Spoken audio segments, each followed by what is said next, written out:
Function కైనా order చేయండి 8919763872 www.sanatanjal.in. ఇవాళ ప్రెస్ మీట్ ఎందుకు పెట్టినట్టు అంటే ఢిల్లీకి ఏమన్నా సిగ్నల్ ఇస్తున్నారా లేదంటే కేసీఆర్ గారికి ఏమన్నా సిగ్నల్ ఇది అంటే ఈ ప్రెస్ మీట్ ప్రజలకు ముఖ్యమంత్రిని కాబోతున్నా ప్రజలకు కన్ఫ్యూజ్ చేసే వాళ్ళను ప్రజలను అబద్ధాల అభూత కల్పనల చుట్టూ తిప్పాలనే భ్రమల్లో ఉన్న వాళ్లకు ఒక చెంపపెట్టులాగా ఈ ప్రెస్ మీట్ గా నేను చూస్తా ఉన్నా. ప్రజలను వాస్తవాలు తెలుసుకొని ఈ ప్రజాకంటకుల మీద తిరగబడడం కోసం తర్వాత నిజాలు పూర్తిగా ప్రజల్లోకి వెళ్ళడం కోసం కవితకు ప్రయత్నం చేసినట్టుగా నేను చూస్తా ఉన్నా. అన్నిటికంటే మించి మీరు అంటున్నారు గల్లీ ఢిల్లీ తర్వాత ఈ పార్టీ ఆ పార్టీ అని. నేను అంటున్నా నాకున్నటువంటి విశ్వాసం ఎందుకంటే నేను అనుసరిస్తున్నా అన్వయిస్తున్నా తర్వాత ఆమెను దగ్గరగా చూస్తా ఉన్నా. గతంలో దూరంగా ఉన్నవాడిని కానీ ఆలోచనలు పంచుకున్నవాడిని. ఇవాళ ఆచరణలో ఆమెతో అడుగులో అడుగు వేసి నడుస్తున్న వాడిగా ధైర్యంగా చెప్తా ఉన్నా. ఈ గల్లీ నుంచి ఢిల్లీ దాకా కవితక్క చుట్టూ తిరగాల్సిన తప్ప కవితక్క ఎవరి చుట్టూ తిరగాల్సిన కర్మ లేదు, అవసరం రాదు. కవితక్క చుట్టూ ఢిల్లీ దిగి వచ్చేటటువంటి రోజు దగ్గరలో ఉంది.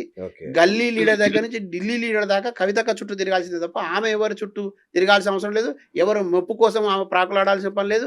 ఎవరిని మభ్యపెట్టాల్సిన కర్మ ఆమెకు లేదు. ఎవరిని క్షమించి వదిలేస్తుందని కూడా నేను అనుకోవట్లే.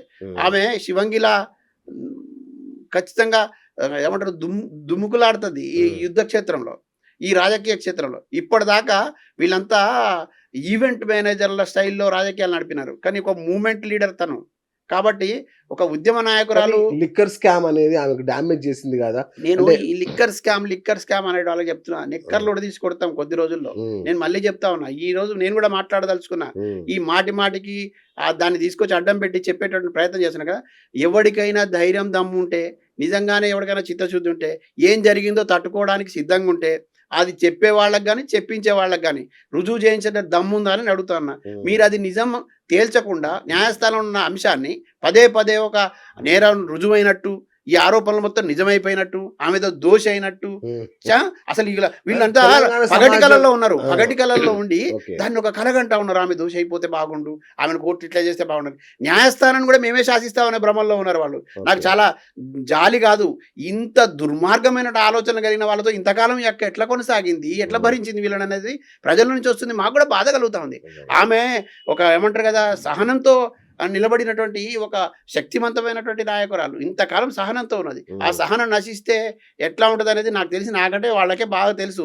మరి ఎందుకో కొరివితో తల గోక్కుంటా ఉన్నారు, ఎన్ని రోజులు గోక్కుంటారో చూద్దాం. కానీ ఈ సినిమా ఎప్పుడైనా సరే 3 గంటల సినిమా ఉంటుంది కదా, ఇది జీవిత సినిమా కదా. ఇంటర్వెల్ అనేది ఉండి తర్వాత ముగింపు కూడా వస్తుంది కదా.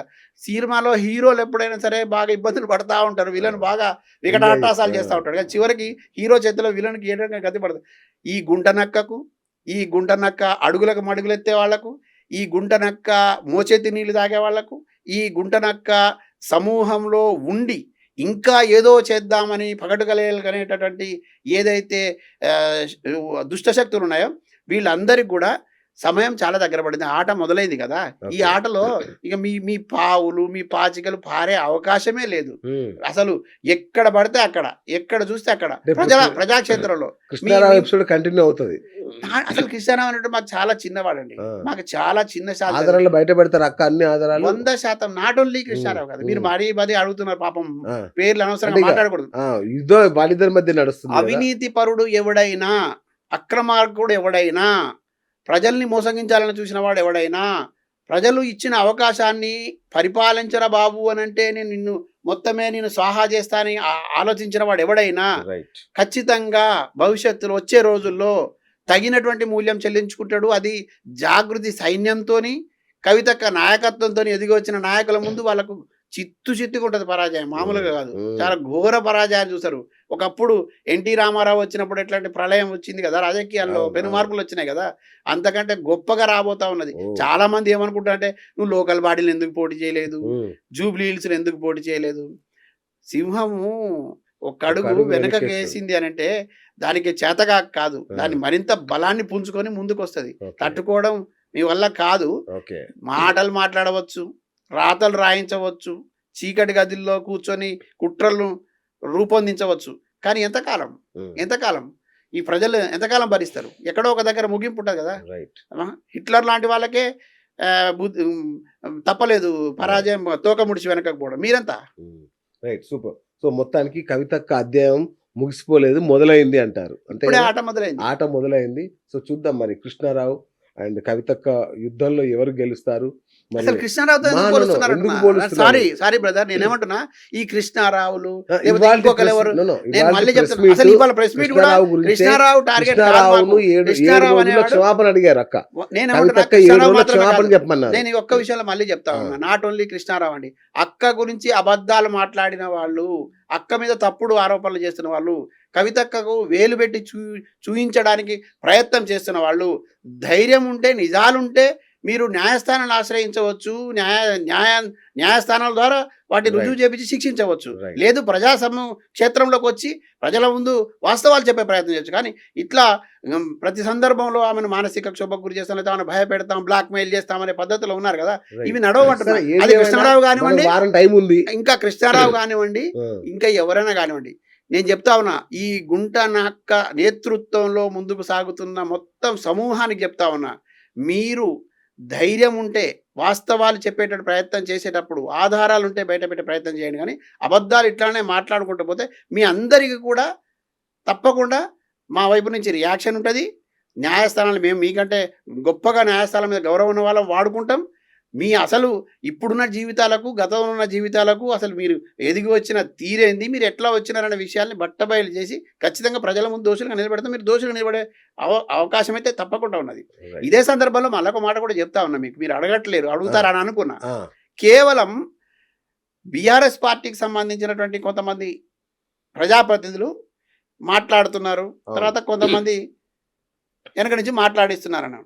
చాలా విచిత్రం, విడ్డూరం ఏంటంటే అసలు బీఆర్ఎస్ ఫ్లోర్ లీడరా లేకపోతే బీజేపీ ఫ్లోర్ లీడరా అని తెలియట్లే మాకు. మహేశ్వర్ రెడ్డి అనే ఒక నాయకుడు, ఆయన బీఆర్ఎస్కు ఫ్లోర్ లీడరా లేదంటే బీజేపీకి ఫ్లోర్ లీడరా లేదంటే బీఆర్ఎస్కు అదనంగా ఏర్పాటు చేసుకున్న ఒక ఫ్లోర్ లీడరా మాకు తెలియదు. బీఆర్ఎస్ల గురించి మాట్లాడితే ఈయన వచ్చి ఆరోపణల మధ్యలో వచ్చి మాట్లాడతారు, వాళ్ళ వైపు నుంచి వకాలత్ తీసుకొని మాట్లాడు. చాలా విడ్డూరంగా ఉంది. ప్రజలు కూడా చాలా కన్ఫ్యూజ్ అవుతున్నారు, ఈయన ఏ పార్టీలో ఉన్నాడు అనేది. ఒకటి, అసలు మహేశ్వర్ రెడ్డికి మాకు ఏం సంబంధం? మహేశ్వర్ రెడ్డికి సంబంధించి వ్యక్తిగత జీవితంలోకి వెళ్ళలేదు, ఆయన రాజకీయ జీవితంలోకి వెళ్ళలేదు, ఆయన మీద మేము ఆరోపణలు చేయలేదు. నువ్వు భారత రాష్ట్ర సమితి ఫ్లోర్ లీడర్కు అదనంగా నియమించబడ్డ వాళ్ళకి ఎందుకు మాట్లాడుతున్నావు? రాష్ట్రంలో ఏది జరిగినా ఆయన వెంటనే స్పందిస్తారు. అంటే కవితక్క విషయం వస్తే చాలా అత్యుత్సాహం ఉన్నది. అంటే ఇక్కడ అర్థం చేసుకోవాల్సింది ఏంటంటే ఎవరెవరికి ఎక్కడెక్కడి నుంచి సంబంధాలు ఉన్నాయనేది అర్థం చేసుకోమని ప్రజల్ని కోరుతా ఉన్నా. ఏ రకమైనటువంటి ఆర్థిక మూలాలు వీళ్ళని ఇట్లా కదిలిస్తా ఉన్నాయి, పలికిస్తా ఉన్నాయి అనేది అర్థం చేసుకోమని అంటున్నా.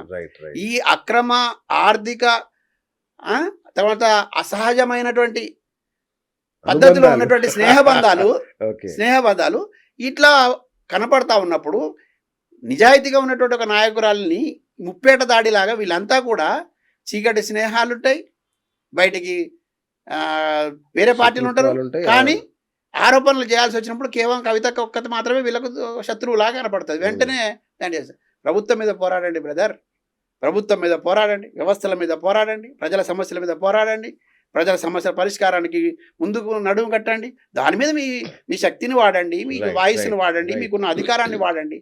ఇట్లా ఒక ఆడబిడ్డ మీద, అది కూడా అసంబద్ధమైన సందర్భాలను తీసుకొని అసలు సంబంధం లేని విషయాలు మాట్లాడుతూ ఆరోపణలు చేయడమే మా పని అన్నట్టు, ఈ ప్రజాప్రతినిధులు అయిందే ఆరోపణలు చేయడం కోసం అన్నట్టు.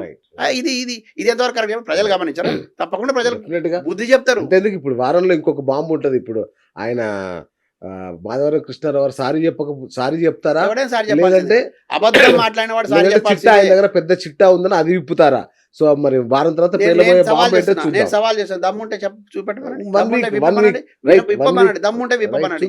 అబద్ధాల వైపు మాట్లాడి ఈ అబద్ధాల మూటలు కట్టుకొని కూర్చొని దాంట్లో ఏదో ఉందనేటువంటి భ్రమంలో బతికే వాళ్ళకి ఏం చెప్పగలుగుతాం? నిజాలు మాట్లాడాలా, జనంలో ఉండాలా, ప్రజలకు జవాబుదారితనంగా ఉండాలి. మరి నేను ఏమంటున్నా, ఇది బ్లాక్మెయిల్ టైప్ అంటున్నా నేను, ఇది బ్లాక్మెయిల్ వ్యవహారం అంటున్నా. ప్రజలకు నిజం చెప్పాల్సిన బాధ్యత ప్రజాప్రతినిధిగా ఉంది, న్యాయాన్ని పొందాల్సిన హక్కు ప్రజాప్రతినిధిగా ఉంది, న్యాయస్థానాల ముందు ఉంచాల్సినటువంటి హక్కు ఉంది. నువ్వెవడి దగ్గర పెట్టుకొని నిజంగా నీకు ఆధారం ఉంటే నా దగ్గర అది ఉంది, ఇది ఉంది, నీకు ధైర్యం ఉంటే చెప్పు. సరే, ఇవాళ మాట్లాడిన కవితక్క ప్రెస్ మీట్ లో కూడా అలాగే చెప్పారు, నా దగ్గర చాలా ఆధారాలు ఉన్నాయి, నేను విజిలెన్స్ కి ఇస్తాను, ఇంకా ఉన్నాయి చూపిస్తాను. 100% న్యాయం న్యాయస్థానం ఆశ్రయిస్తాం. ఇవాళ కూడా మేము చాలా మందికి నోటీసులు పంపించాం. ఎవరెవరైతే అర్ధరహితమైన ఆరోపణలు చేసి అడ్డగోలు మాటలు మాట్లాడి గుడ్డగాల్సి మీదేసేట ప్రయత్నం చేసినారో వాళ్ళకు ఖచ్చితంగా న్యాయం స్థానం నుంచి వాళ్ళకు నోటీసులు పంపించే ప్రయత్నం చేసింది. తప్పకుండా వాళ్ళు జవాబు చెప్పాలి. చెప్పకపోతే ప్రజలు చూసుకుంటారు వాళ్ళ సంగతి. రైట్. థ్యాంక్ యూ ఇస్మాయిల్ గారు. సో చూద్దాం మరి కవితక్క సీఎం అవుతారా? తను అనుకున్నట్టుగా కవితక్క సీఎం అవుతారా? మీరు కూడా కింద కామెంట్ చేయండి. కవితక్క చర్యలు ఎలా ఉన్నాయి ఏంటి అనేది కామెంట్ రూపంలో తెలియజేయండి. సో ఇది ఇవాల్టి బిఎస్ టాక్ షో. నేను మీ బిఎస్ సైనింగ్ ఆఫ్.